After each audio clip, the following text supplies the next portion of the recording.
Hello and welcome to the Ramblings of a 42-Year-Old Man. Chris Smith here with you today. And we're going to continue our series based around the 101 Horror Books to Read Before You're Murdered by Sadie Hartmann. And last couple ones that we've done have been author-specific focused videos. This one's going to be more of a catch-all. I've got kind of a few different ones that I have read or heard audiobooks of from Sadie's book. And we're going to go through those, and got a couple different options, couple different books, couple different kind of subgenres, but they're all in the horror kind of view of things. But we've got demonic possession ones, we got crazy twist endings, we got viruses that turn people to zombies. There's a whole variety of things we're going to talk about today. So stay tuned. We'll talk a little bit about each of these books. We'll talk about what Sadie had to say about them in her book, and then my thoughts on them, and we'll go from there. So stay tuned as we get through a little kind of catch-all of 101 horror books to read before you're murdered. So starting off today, we're going to talk about Boys in the Valley, which is by Fracassi. Sadie has it here on page 43 of her book, and what she has to say about what caught my attention anyway was that it is the scariest coming-of-age horror that she has read since It. I love Stephen King's It. It's actually probably my favorite horror book of all time, and so that got my attention.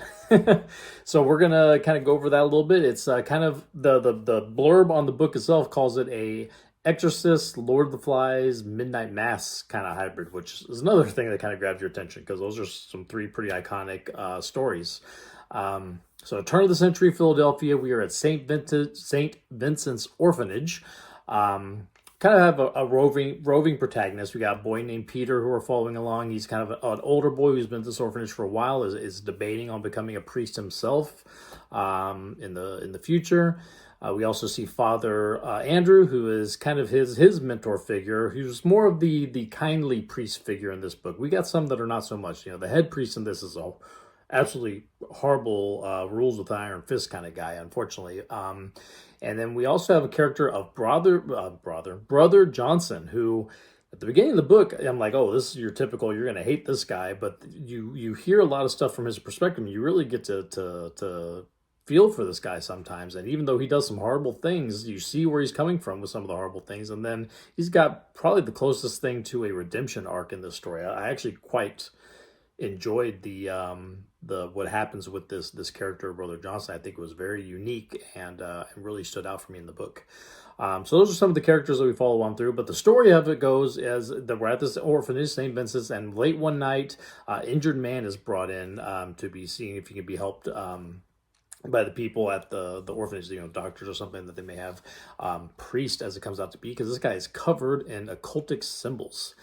And after this happens, the man ends up dying in the orphanage, and this evil permeates the orphanage from this point forward, and infecting some of the kids.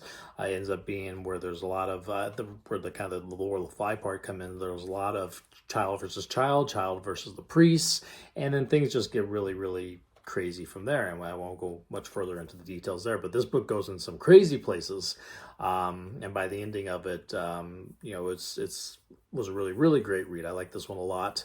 Like I said, the Brother Johnson character alone, which is such a fascinating character to read.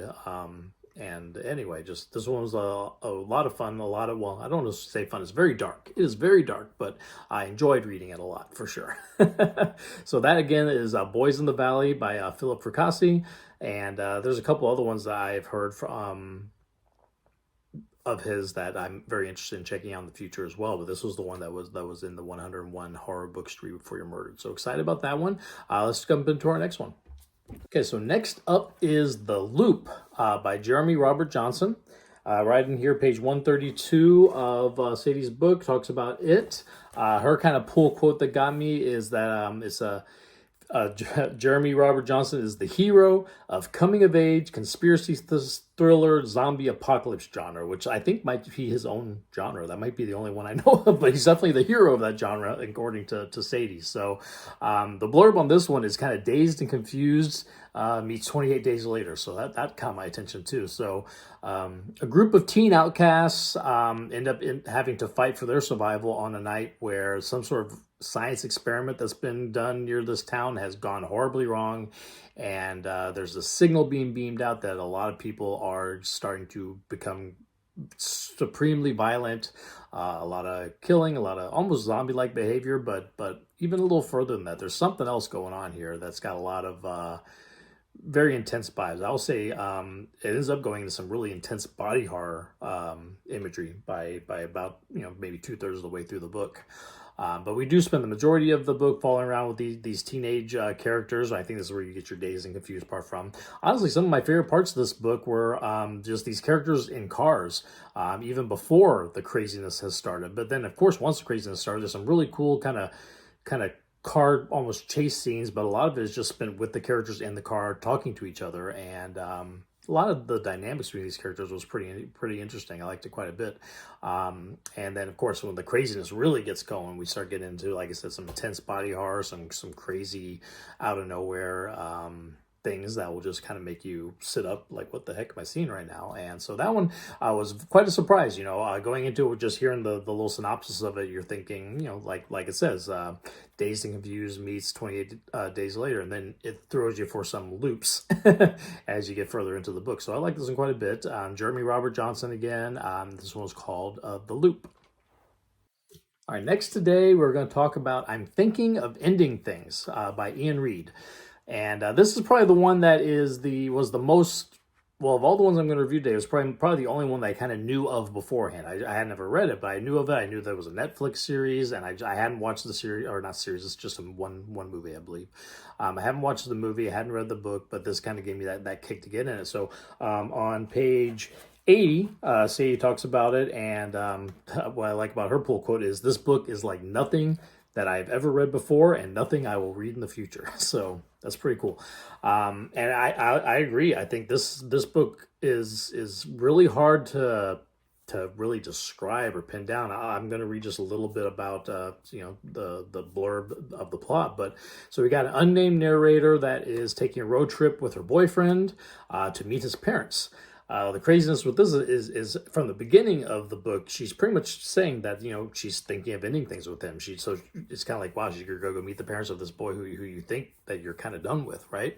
And from there, every interaction, the book between the boyfriend and the car, between the parents and the boyfriend when they finally get to the place, and then even in later on in the book, every interaction is just off. It's just something is not quite right. And it's very, I don't know, just kind of a lingering dread that you can't really, again, I can't really explain what it is. It's just every conversation was just uncomfortable. The whole book, you're just kind of uncomfortable. And you find out why by the end of it. It really gets in the last act, it goes in some crazy places. I'm not gonna go any more into that because I would definitely suggest picking this up and reading it without hearing. Don't look up any information on this. Don't watch the movie unless you don't want to read the book. Then yeah, give the movie a try.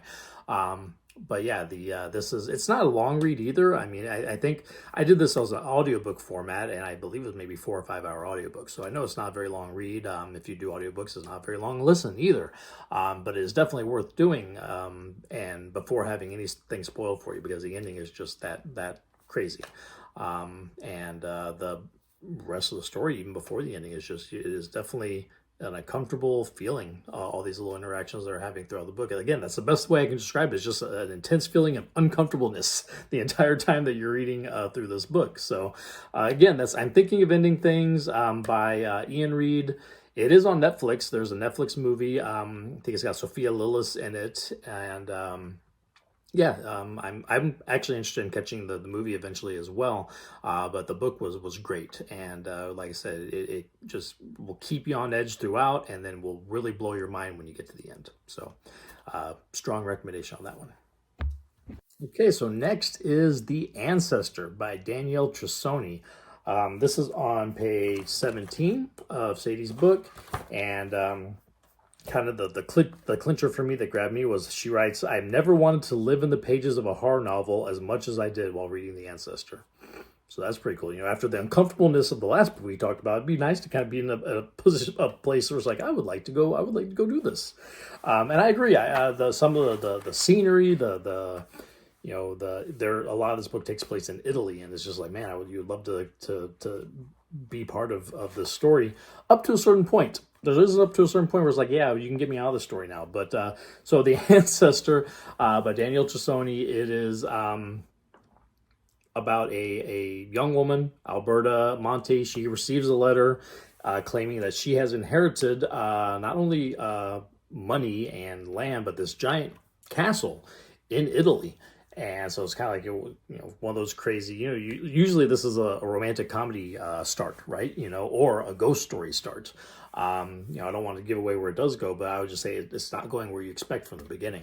But anyway, she gets out there. She finds out that, yes, she's the inheritress to this big castle. There's a bunch of people that work in this castle. And, this family that she's a part of is kind of almost a little feared in the villages nearby, and there's reasonings why that ends up being, and there are a lot of dark family secrets that she uncovers while she is staying here at this castle. And like I said, it takes turns that you would not expect, and it goes places that you would definitely not expect. And I don't even want to necessarily give away the category that this is in, because the category might actually uncover some of the craziness that goes on. So I'm not going to get into any more of that, but I would definitely say, yes, please pick this one up. This one was a lot of fun. I did this on audiobook too, and the narrator of this one did a wonderful job of conveying the feelings of Alberta. Really good job. And the book as a whole, like I said, just very twisty. I think that's kind of a theme with this week's kind of books, is these are kind of going places you aren't expecting when you first dig into these books, and this one really threw you for a loop by not even like a last act reveal. It's kind of like about halfway through the book, you're kind of figuring out where it's going, and it's like, oh wow, it really is going there, So again, that's The Ancestor, Danielle Trussoni. Excited to catch. I think she's got another one out recently called The Puzzle Master. I'm excited to catch that one as well. But yeah, this was the Sadie's recommendation in her book, and I really enjoyed that one. All right, last one I'm going to cover today is called White Horse, and it's by Erika Wurth. See, on page 24 of Sadie's book, we've got White Horse sitting right there. She calls this a thrilling horror debut by Erika Wurth. So I think this was kind of her first foray into horror. And so this one's kind of got a strong female indigenous story vibe. I would say, being non-indigenous and male, there are parts of it that maybe I might not have connected with as much as some, but I will say that the character work in this was great. The character of Carrie, who's kind of our lead, she's an urban native and loves heavy metal and goes to bars all the time, and it kind of doesn't seem to quite know what to do with her adult life. Her cousin is always, I think it's Debbie, her cousin Debbie's always trying to say, hey, you need to get a man, you need to get a guy, and Debbie has a husband. And I will tell you right now that this character was one of the more infuriating characters I have ever dealt with in a book. Just the amount of control this guy wants to have in his wife's life, and always trying to play the victim himself. And oh man, there are chapters of this book talking about this guy that I wanted to just reach through the page and choke him out, but that happens sometimes with these gaslighting male characters. But anyway, so Debbie finds this old family bracelet that belonged to Carrie's mother. Now, Carrie has really never known her mother. She disappears maybe even when she was born. It was when she was very young. She really has no memory of her. But when Carrie gets a hold of this bracelet, she starts to have visions of her mother, and not only visions of her mother, but of this monstrous creature as well.